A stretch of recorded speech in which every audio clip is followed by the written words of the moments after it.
smaller class, 15 guys, but we thought a really good class. Some of the guys today have asked me why only 15 recruits, and you go back that you can only sign 28 in a class. We had 28 last year. You can sign 50 over a 2-year period. So we had 22 3 years ago. You have to stay at 85 or under when the guys report in August. And we had 16 to get to 85, so we've got 84 scholarships now. We'll have one available if something happens like an Alex King where a guy graduates or wants to change in his fifth year and come to school, or a guy wanted to transfer or something like that popped up. John Bianco and Bill Little researched it for me, and the last time we had a class this small, it was in 2005.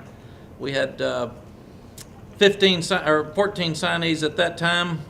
9 of the players started. They all earned rights to go to NFL camp. 7 of them were on the roster this past season. Jamal Charles, Quan Cosby, Jermichael Finley, Colt McCoy, Henry Melton, Roy Miller, Roderick Muckleroy, and Aaron Lewis and Charlie Tanner both started. So I think sometimes in smaller classes you do a better job of your evaluation because, and they really come in, and we talked to a couple of them today, they come in with a little chip on their shoulder because they're not as highly ranked and people aren't bragging on them as much, and they fight harder to play well. And then when we start asking about where guys will play, I remember Dick told me saying that you ought to sign guys that can play in as many different places as they possibly can because it gives them a better chance to be successful. There are a lot of guys that'll sign today that'll be a bust, and we all get excited about signing day. We've had some top-ranked signing classes here that didn't pan out. So in truth, we need to evaluate the classes as coaches 4 years from now, 5 years from now, and see who played. Not just who was evaluated highly or who we thought was going to play, because a lot of time perception is not reality with these guys, and our job is to fit our needs. But John and Bill got me a couple of examples here, a few examples. Henry Melton came in as a running back, and he's a Pro Bowler at defensive tackle. Marcus Tubbs came in as a tight end. He's the #1 draft choice at defensive tackle. Chris Obanai came in under the radar. Nobody knew about him. He's played wide receiver. He's played running back in the NFL.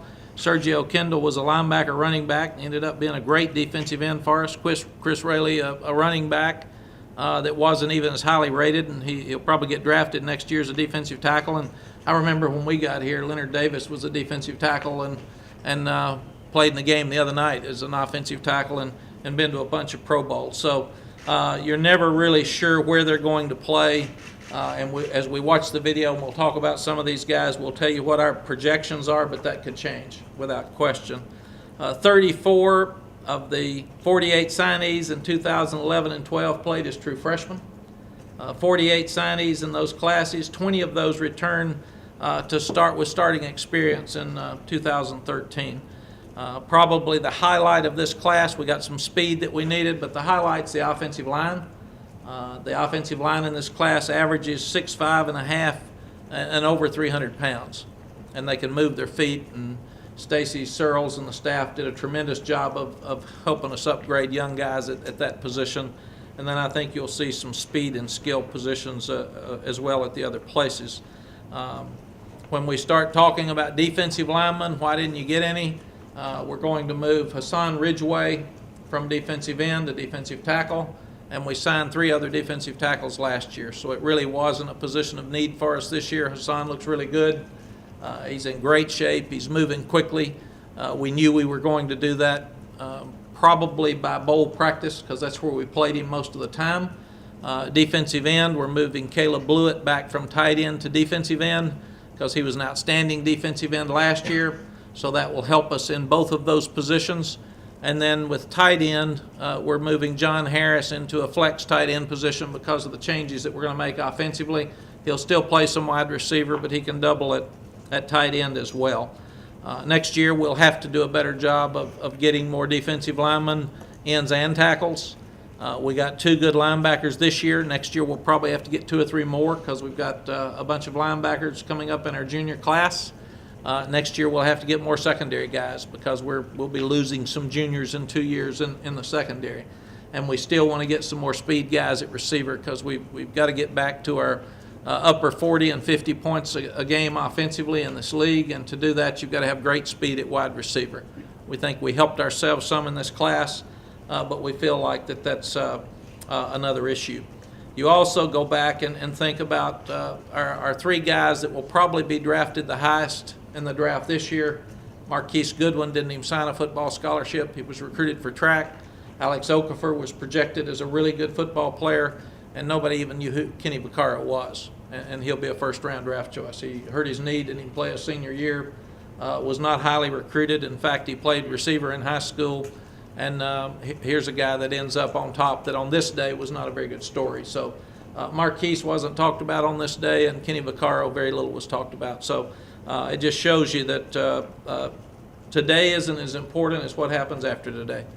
And we've learned that over the last few years when we walked in here and had classes ranked in the top 5 and some of them didn't pan out. So our job as coaches is to make sure we take the 15 that we've got, and a high percentage of them end up playing very, very well at the University of Texas. I do think when you look at what's important, and that's the classes over the last 3 years, they've been very, very good as a group, and it should give us a chance to have a really good football team next year. We've got a smaller senior class again next year, but a really big junior class, a really big sophomore class, and then a smaller freshman class. So the strength of this football team right now are the sophomores and juniors that have played so much the last few years. We've got 19 returning starters, as we said, so I think we've got a chance to be really good. Looking at the off-season program without going into it, we've met a lot with our strength staff and our coaches. We've met a lot with our training staff because we felt like we've had too many injuries over the last couple of years and tried to figure out why. Part of it's youth, we think. Part of it's not enough depth, so those are the second area. The depth area is an area that we really want to improve in because we are going to be an up-tempo offense without getting into spring practice stuff, just so you can see where we're headed. We want to run a very similar offense to what we're running, but do it from no huddle and try to keep the same personnel on the field. And in fact, we changed so much personnel over the last couple of years that we felt like it gave defenses a chance to match with us in packages. So we're trying to get a group on the field and keep them on the field and run a lot of different plays and formations from the same personnel, so the defense cannot rest. Because in the last quarter against Oregon State, their big guys got tired because they didn't have a chance to substitute. We saw that happening with us some. We also feel like by going up tempo in practice, because most of our league is a tempo league now, that we will be more ready on defense to play at that pace as well, because they're going to see it every day in practice. Because we found when people are snapping the ball 15, 18 seconds, it's very hard to try to get that picture in practice with a scout team. So we need to be doing it every day against each other. Still got to be physical, still got to run the football, still have similar plays. That's not going to change. Still have all the numbers. We're not changing our offense, we're changing our tempo. And we're really excited about it, and that's one reason Larry Porter fit where we were headed. We wanted to do tempo most of the Oregon State game, but we really couldn't because we weren't ready for it. We only had about 5 or 6 plays, and that's why our coaches were so limited in that package. But when we decided to go ahead and do it in the second half anyway, it really helped us, and I think the kids are excited about it as well. So you try to get your fast guys in space, do a better job, continue to do a better job with your vertical passing game. But when your numbers fit, you got to be really physical, and we thought with Colt's offense, that's where we got behind. We couldn't run the ball, we couldn't be physical, and we got to continue to do that. There are 13 high school student athletes and 2 junior college athletes in this group. We've got to do a better job with our junior college athletes earlier in the spring because some of the guys couldn't get in school, and it was late in the process before we could get all those transcripts. This is Shavosky Collins. He's listed on your sheets as an athlete. He's played quarterback, he's played wide receiver, he's played defensive back, he's played corner, he's played safety. Being an all-around athlete, he's very good on special teams. He is Cedric Reed's cousin. He can run, he's tough. He and I decided before he committed that what he will do is come in and he will look at both sides of the ball. He'll look at being a defensive back. Dwayne will try him at corner and safety, and at the same time he could come and play offense because of what you see right here. He's got great speed. He's been a young man we've had in camp for 3 years. He really likes the University of Texas. He's always been excited about coming here. He was very highly recruited, but I don't think he ever wavered in what he really wanted to do. He's been a defensive back more in camp for us than receiver, so he probably knows Dwayne better than he would have Darrell White. But we're trying to upgrade our speed across the board, and he helps us do that. Antoine Davis, one of the fastest young men in the country. He's great in track. He's not going to run track at Texas. He just wants to play football. He can play corner. He can play safety. In high school, he was a running back. He was a kick returner. He's got, as I said, he's powerful. He's strong. He's another young man that's been in camp every year that we've been here, that he was eligible to be in camp. Just loved the kid, loved the smile. He could have gone anywhere in America, and he never questioned that he wanted to be at the University of Texas. But he's real fast and real strong. He works as hard in the weight room and as anybody I've ever been around. He really is dedicated to being a great player. And as I said, he'll win a lot of things in track this spring, but we're projecting him as a corner or safety. And Dwayne's watched him for 4 years, so we've known a lot about Antoine. We're trying to talk to all of the guys about special teams. We've just got to continue to get better. We talk about it all the time. You can see here again, he doesn't have good speed. He's got great speed. I think we timed him at 4.3 in our camp. And he's big and physical, but he's fast. So he's a guy that could play safety or corner. And now in our league, you're getting so many 5 wideouts, you're going to have to play nickel and dime more and more, and those guys can play. DeAndre Davis is a big-time player. We feel like he's tall, he can run. He's another guy that his mother said he was talking about the Longhorns when he was 3 years old. It's one of the first words he even talked about. But he's really physical. He can run. He's tall. He's rangy.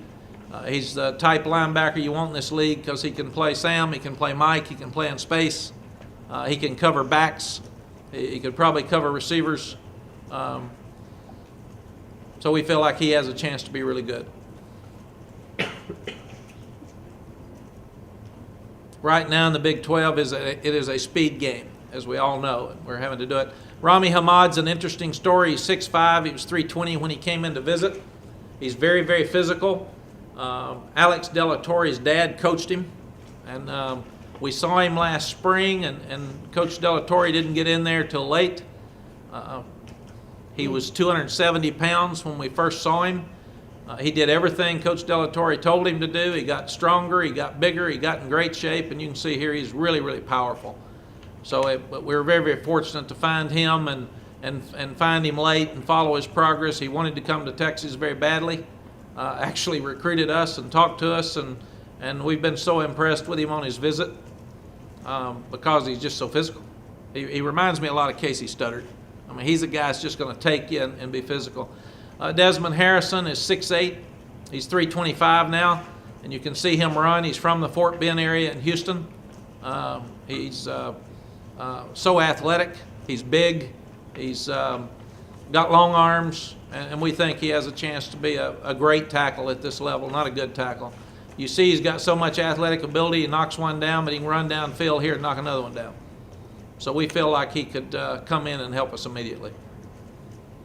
His family, a lot of his family's in Houston. His mom lives in Greensboro, North Carolina. But for a big man, he's just got such great feet and can really run.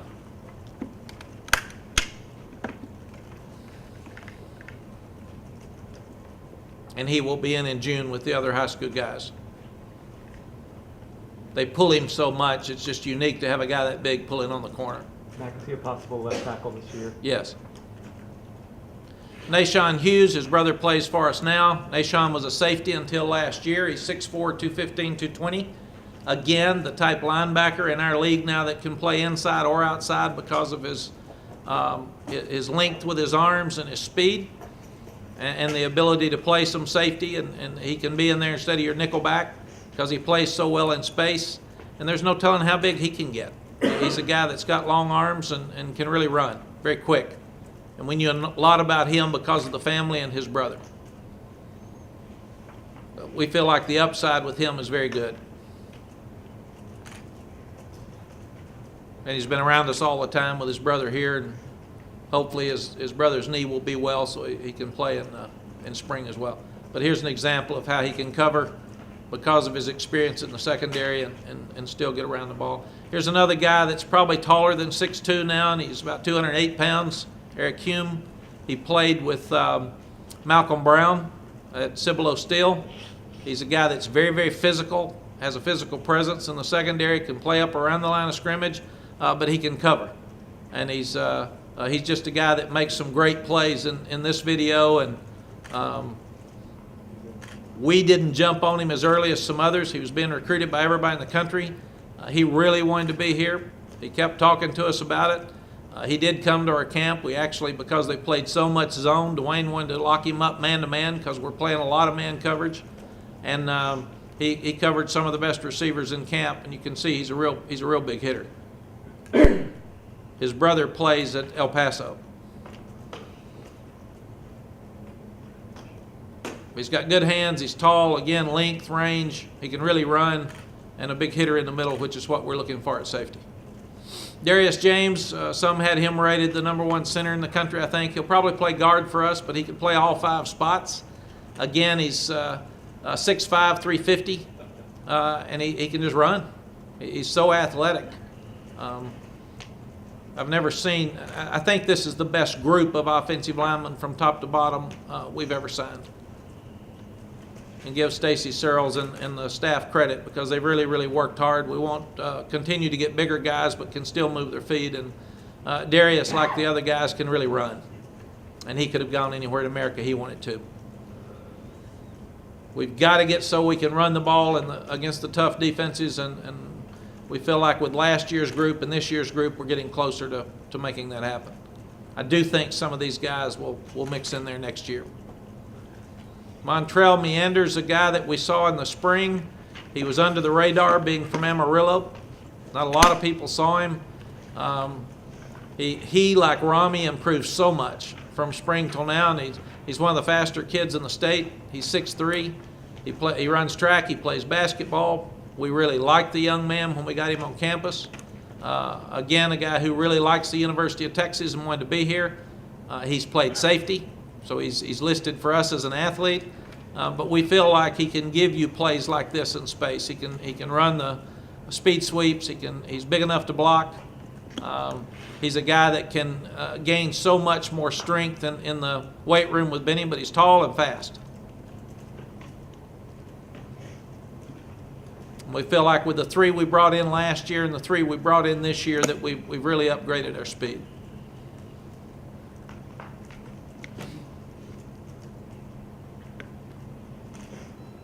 Hard to tackle. It's funny, he was kind of under the radar, and I think he ends up being one of the best players that we've got coming in. Blocks to play on special teams, loves to play. So we're happy we got him. Jake Oliver, unique that Jake's dad was a football player at Texas A&M. His mom was an athlete at A&M, his sister's at A&M, and his brother's at Oklahoma. And he hung in there with us the whole time. He's a big, strong receiver, great blocker, broke Jordan Shipley's national catching record. Has excellent hands, but also really, really fast. He runs great routes. You can tell he's a coach's son. And he's a guy that you can move around as a blocker and especially a great catcher in the red zone with his height because he's really tall, from Jesuit High School. He's a fun kid. Enjoyed being around him throughout the entire process. We talk about some of the ones that changed their mind and flip-flop.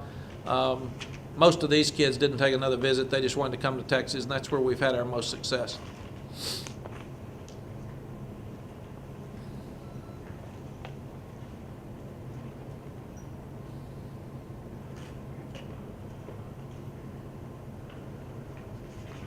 Really good body control in a crowd. Kent Perkins, no other visits, just wanted to come to Texas. 6'5", 6'6", 310 probably now. He looks like the other guys. He's got great feet. He's got good back angle, blocks with good leverage. We feel like he has a chance to be a special player. He will be a tackle for us. can really run. None of these kids you have to worry about in recruiting because they want to be here.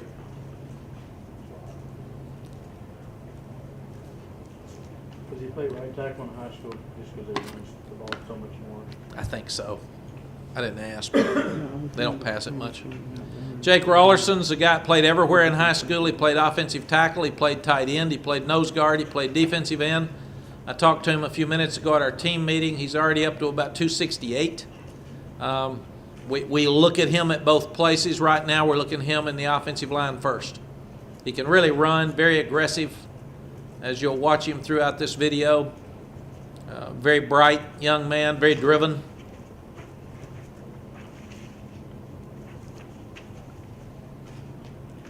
He's done an outstanding job in our off-season program.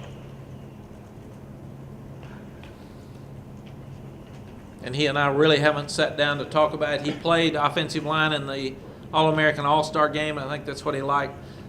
We wanted a stronger presence at tight end with our blocking. Jeff Swaim's 6'4", probably 256. He can run, but he's very, very physical. He played fullback. He played H-back. Brian Harson knew those coaches very well. He did not get offered great scholarships out of high school. And as we watched him, he's exactly what we're looking for to be more physical at the line of scrimmage. And he's working really well in the off-season program, and we can't wait to get him out there and watch him work. I think he's gotten the other tight ends' attention with how physical he's been in these videos.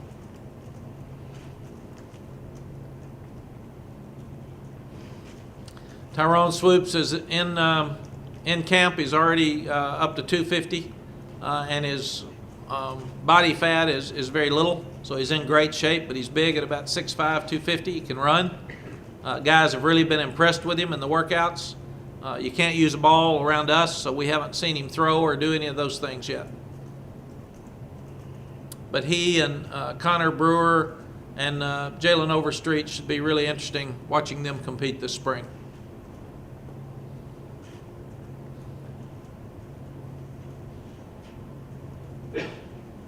But Tyrone seems to be fitting in very well.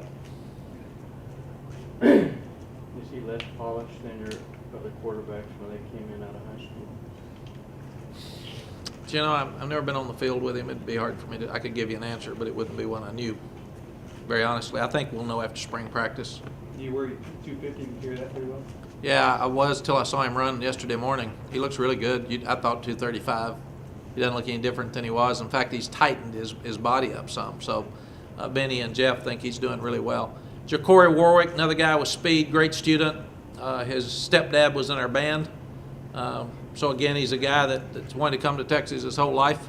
But he's got speed, got good hands, special teams guy. I know I've said speed a lot in here, but that's what we're looking for. Our game has become speed in this league.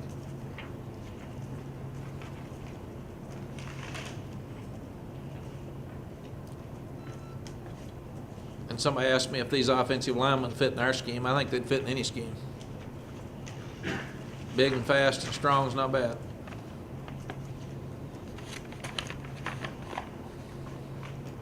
Ja'Cory had a lot of offers. Again, he wanted to come to Texas. He didn't really want to look around.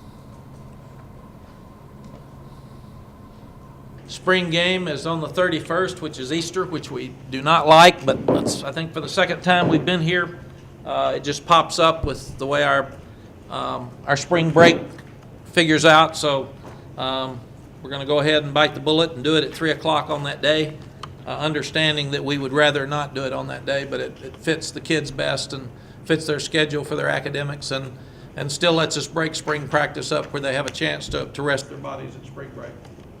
Mack, you talked about it in film, but why can you say that this line class is so good? Because you've had good classes before. We have. I've just never seen guys this big with that kind of feet.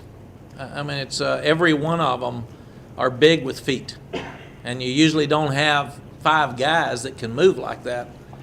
You usually get, like we've got 3 seniors starting the offensive line next year. We're going to need to replace those guys over the next couple of years, and I think these guys are just something. Stacy kept talking about we need to be able to cover up defensive lines.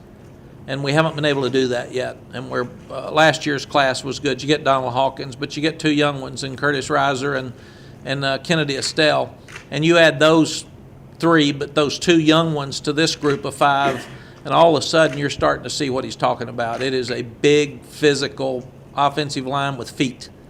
And we still need to be able to run the ball in those games where the defense is good and crowding the line of scrimmage. And we've been able to run the ball much better. We haven't been able to run it in some of those games that we have to. When you look at where your offensive line is now, after Stacy's been here a couple of years, compared to where it was when he first got here, is there any comparison? No, I think Stacy's done an amazing job. I think we had 7 scholarship players available for him in spring practice to even coach. And now he's going to have maybe 2 deep for the first time of really good players, and he can even have a 3rd deep. And my wish would be that we'd play 2 deep and get it back to where we had it so we got some depth and we're not fighting these injuries like we have the last few years. So I'm really going to push the guys to try to get these young guys out there with a second-team offensive line and force them to play, because we need, if we're going to be tempo like we are and no huddle, then you're going to have big guys running all over the field, and you're going to have to be in great shape, or you're going to have 2 deep. What you're talking about, is it some kind of middle ground between spread at one end, like in Oregon, and then what Alabama does on the other end?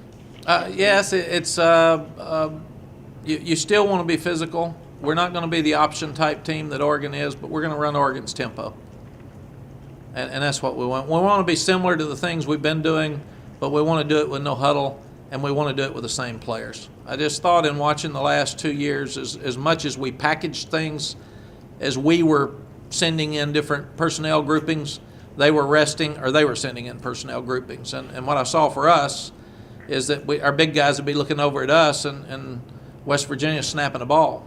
So I just think that's where football's headed, and it's you still want to be physical, and some people aren't, and I think that's what's getting them beat.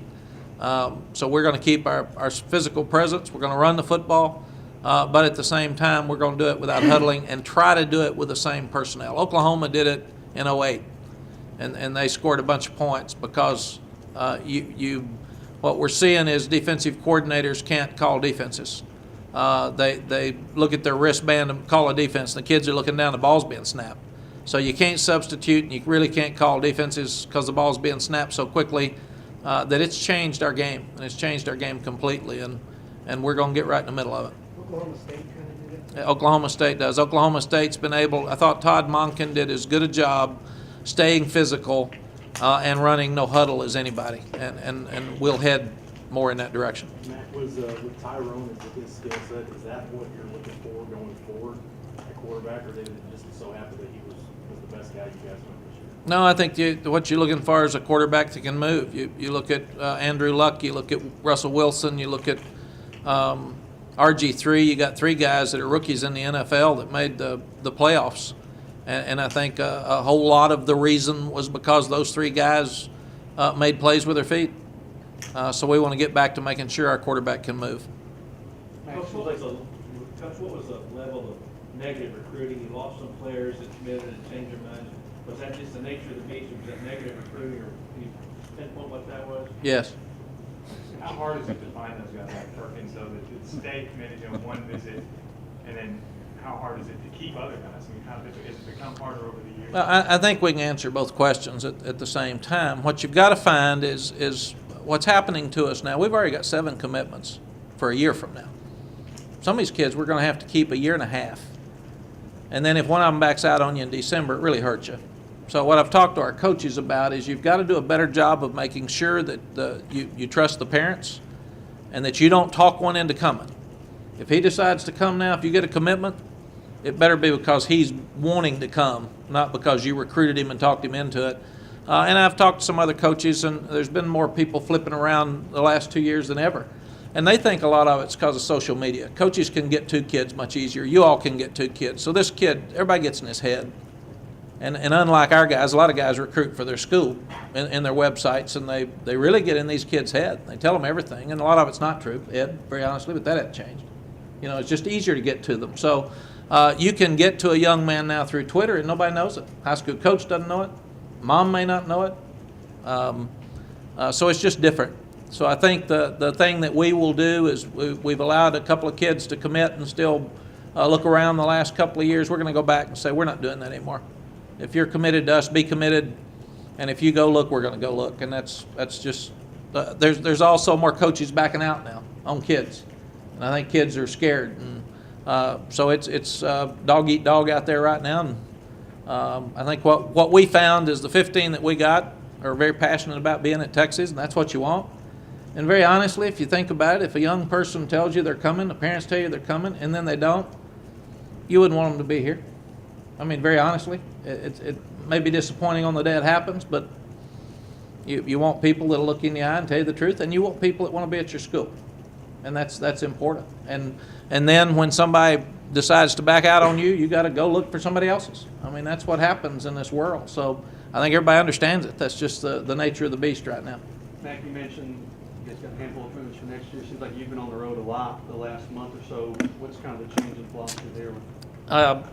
The biggest thing is when we started offering juniors last summer. Since the head coaches cannot go out in the spring, I've been to just about every school with a junior that we're looking at over the last 3 weeks, and think that's very, very important for me to have that presence in the high schools. It wasn't as important before because we didn't even offer people till junior day. And now, gosh, we're offering last summer.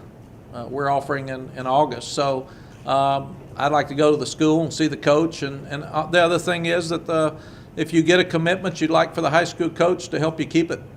So we're going to make sure the high school coach buys into the commitment as well. And I need to go see those guys and shake their hands and tell them that we're not backing out on kids. So if we're not, then we'd like for you, if your young man and his parents want to commit to us, we'd like for you to commit too, that you're going to help him stay with his commitment.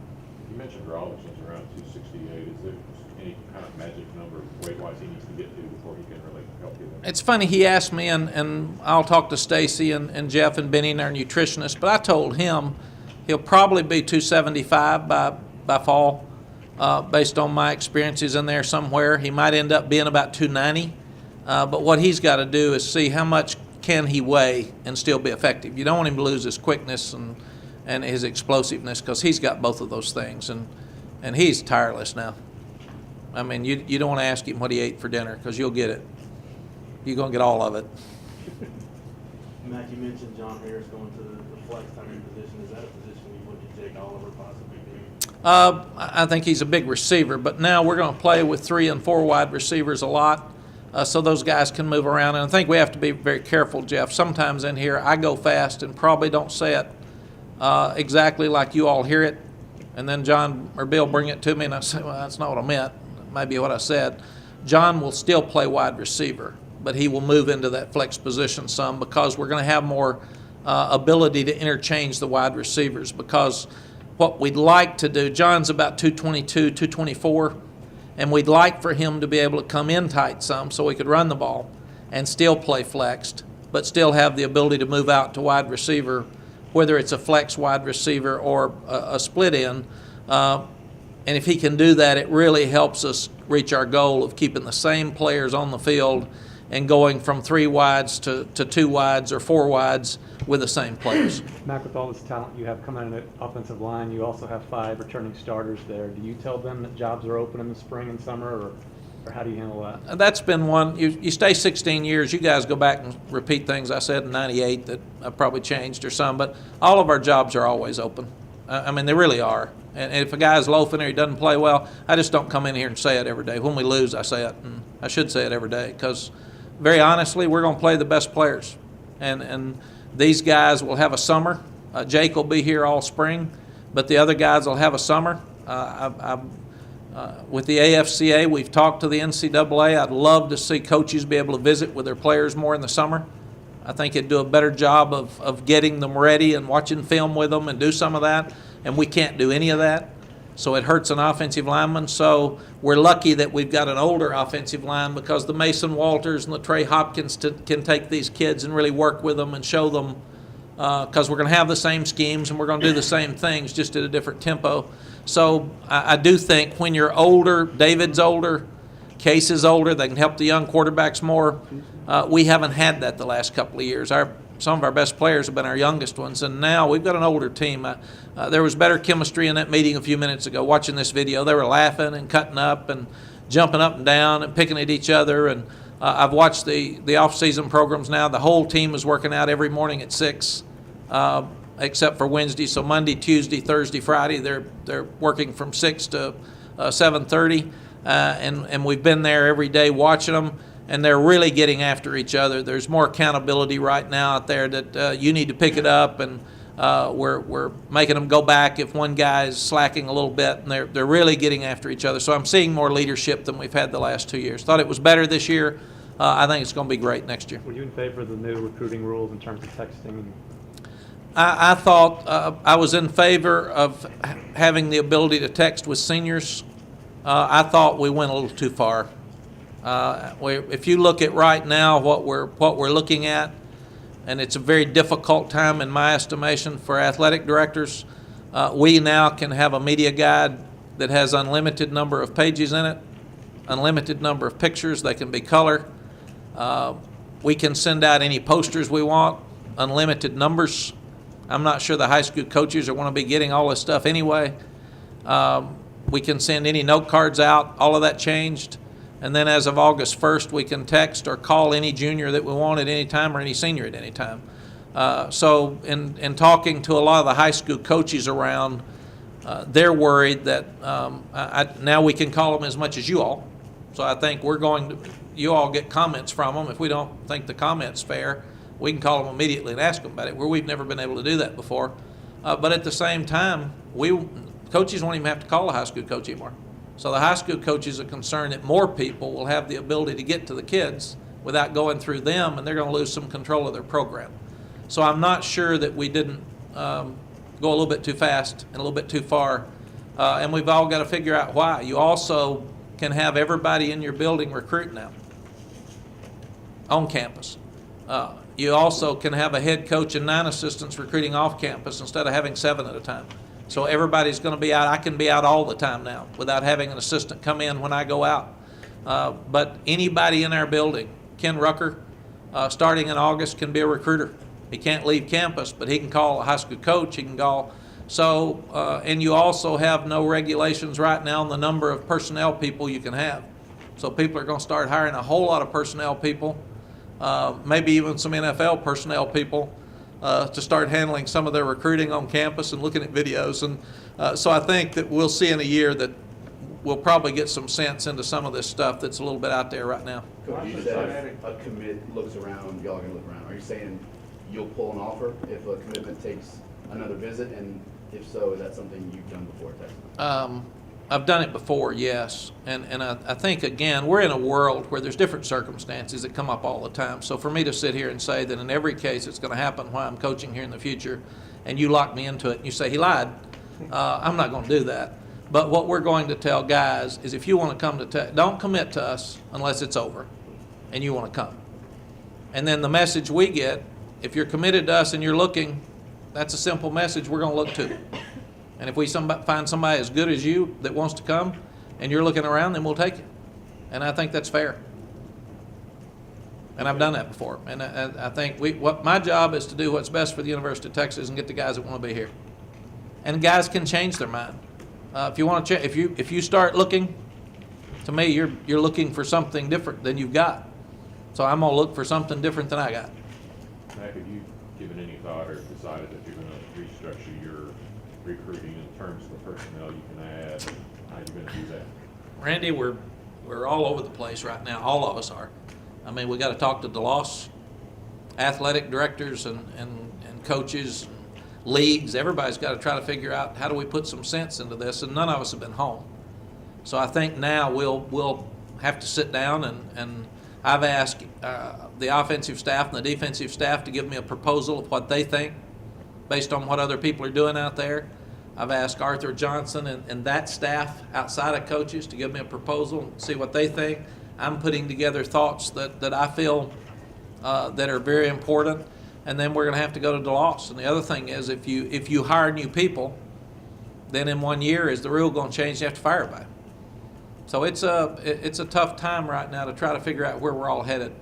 Are you gonna hire new people, or are you gonna wait till it sits out? I don't know. I'm honest. We met this morning and said, Arthur, you and DeLoss and Butch Worley have to help us. So what we're going to do is I think right now probably the athletic directors are trying to put some sense into this and talk to each other and say where we're headed, and can we all kind of get on the same page, and the coaches have been so busy that we haven't been home, and now a lot of people are going to start looking at this to see what we do. I think it's the biggest change in my coaching career as far as across the board in recruiting. The tech team part mostly, or? I think right now the personnel, for everybody to be able to recruit in your building has never happened. So as far as I'm understanding it, Jeff Madden can get on the phone and call people, Benny Wiley can get on the phone and call people, and that's different. Have other schools already hired some people that you know of? Yes. They have? Yes. Is it widespread? Yes. What spearheaded such dramatic changes? I think basketball, they changed all the basketball rules last year and gave them more freedom. And very honestly, some of the schools have been making calls anyway, and you do it with another phone other than the university phone, and nobody could find it. And so I think what the NCAA is trying to do, they're really trying. And what they're trying to do is say, if everybody can call all the time, then it takes the advantage away from those that are breaking the rules. If everybody can text, I'm getting asked at junior days, why don't you ever text me?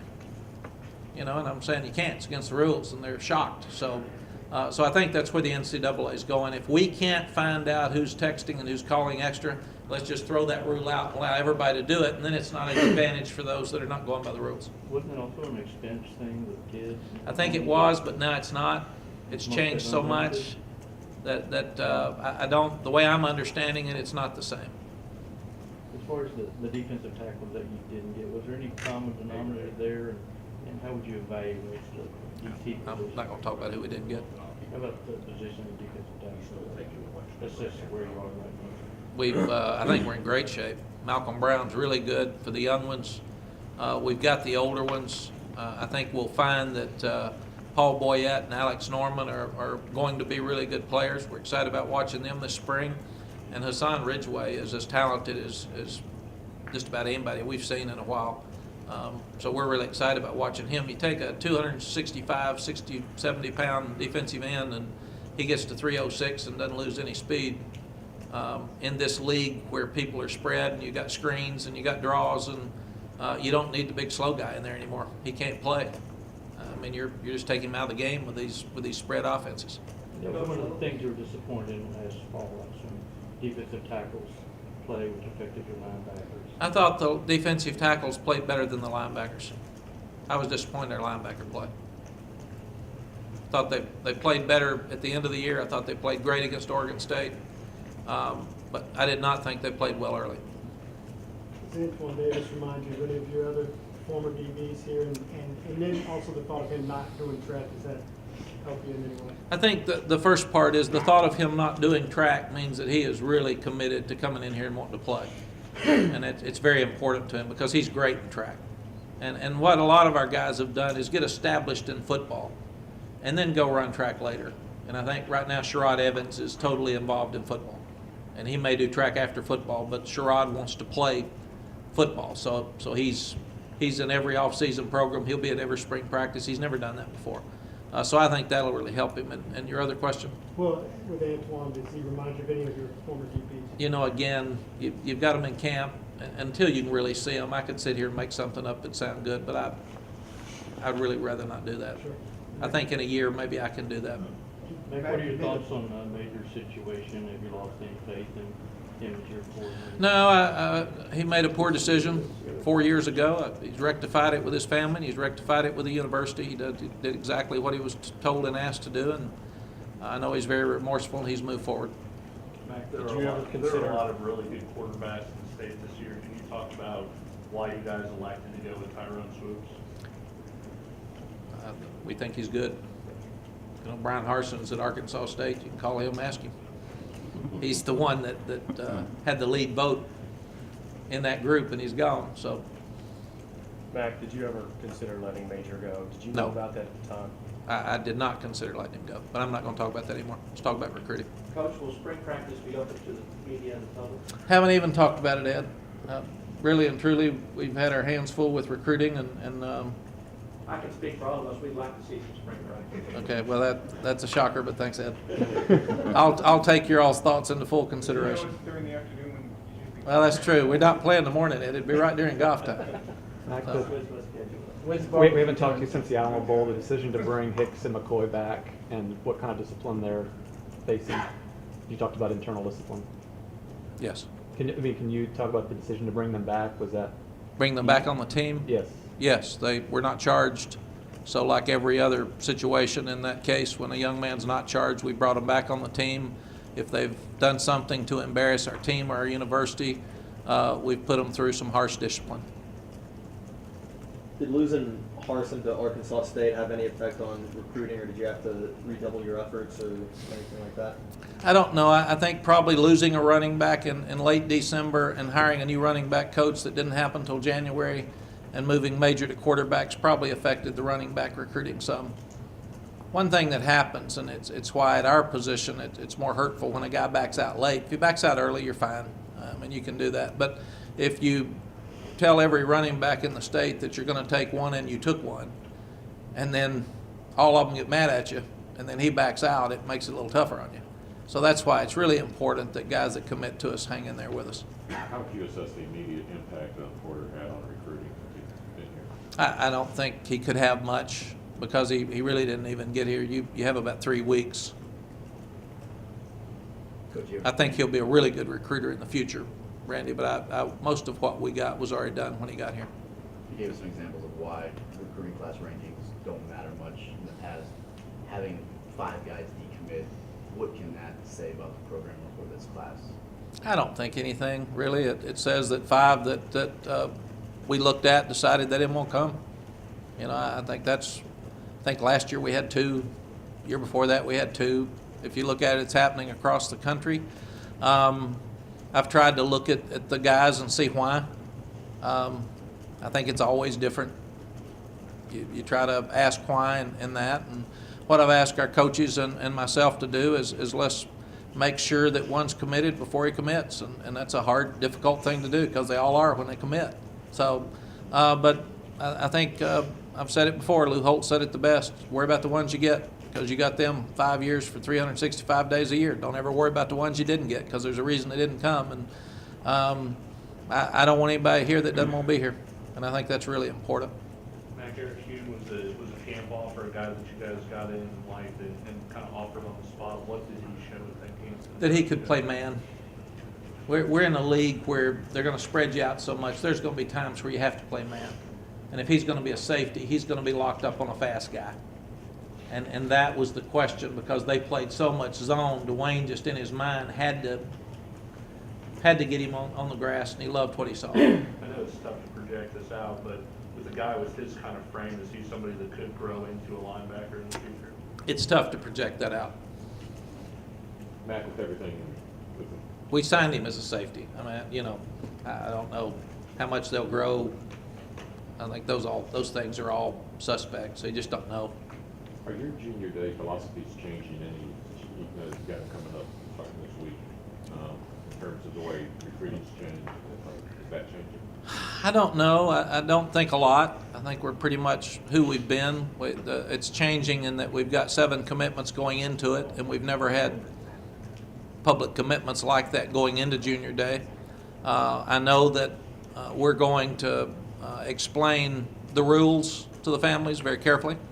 I know that we're going to ask the families not to commit to us if there's any chance that they might want to go somewhere else and visit, because we think it's not best for them, it's not best for us. Those are really not changes, but I think there'd be a bigger emphasis on that right now than maybe last year. Mac, what are your philosophies on freshmen? How have they changed since you started? Are they more college ready now? Are there more guys capable of stepping right in? I really think because when the NCAA allowed us to bring them in June, that changed everything.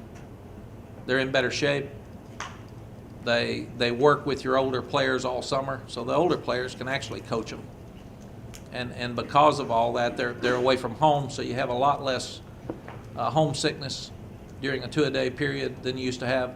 You've got fewer two-a-days, you've got more teaching, you've got more walkthroughs, but fewer double practices. So I really feel like that the major thing, Cedric, is that they get more time. Even some coming in January, they're not like freshmen, but even the guys that come in June are much more prepared to work against the older guys than when they used to come in, 4 days before, and they were out of shape and they didn't know the thing. But these kids now are so sophisticated. They're doing 7-on-7s, 11-on-11s in the summer. So these kids, if the older ones will help the young ones and let them get involved, they're a lot more ready to play than guys before this. And I can't remember when it happened. It might have been 7 years ago, but it's changed everything. The thing you still can't do is you can't teach a freshman back to block in the summer. So some of those things are still difficult when they get in there and the big linebackers are blitzing them. But you can teach every play, you can teach the drills, you can teach the techniques because the older guys do that. So I think we're a lot further ahead. The NCAA really helped kids, in my estimation, get ahead in school, get the transition from home, get to know the players better by doing that than probably anything else we've done in this business. Got time for 2 more As questions. president of the coach association, is there anything you're gonna move forward to try to push through? I think that because Coach Taff asked me when they put me in that position, everybody's supposed to have something they're passionate about to move forward. I think trying to get these rules settled would be the biggest thing that I would want to do as president and help is let's put some sense into, we need to know how many quality control guys we can have. We need to know how many guys are in the recruiting room, and it should be the same at Texas and the same at East Carolina. Let's all have a number, and then if you can't get that many, if you can't pay for that many, that's fine. But that's the number that you could if you have it. And instead of, to me, instead of having a media guide that can have 35,000 pages, let's put some sense into it. What does that mean? Those aren't rules you can break. If it's a 2,000-page book or a 1,000-page book or a 100-page book, we can count those pages. So that has to go by the rules. I understand the rule about the unlimited calls. I don't know that I'd have done that for juniors because you all are calling them every day. We're calling them every day. We're really being a distraction for high school coaches. Recruiting is getting bigger in some cases than their teams. And that's what I'm hearing from them. So I don't know. I think there's some things there, but I would like for all of us to have rules that we can make people follow. I'd like for it to be all the same for every school, and then I'd like to see us have to follow. Early signing day, is that Last part of one. it? I've always thought early signing day would be good because then you don't have so many flip at the end. If you got a guy committed and you can sign him in December and he doesn't want to sign, he's sending you a message. I'm not ready. But it would keep a whole lot of this flipping back and forth done if it was done.